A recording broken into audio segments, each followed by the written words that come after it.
Esse é o galador Ludim, filho do Curió M. Ludim, foi adquirido do criador JB. E aqui é a fêmea Popozinha, filha da Popozinha JB. Vamos tentar realizar uma cruza agora, né? A gente chama essa cruza de milhões.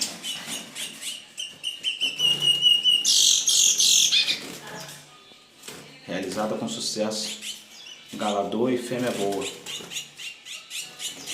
Aguardar os filhotes dessa grande genética de repetição aí.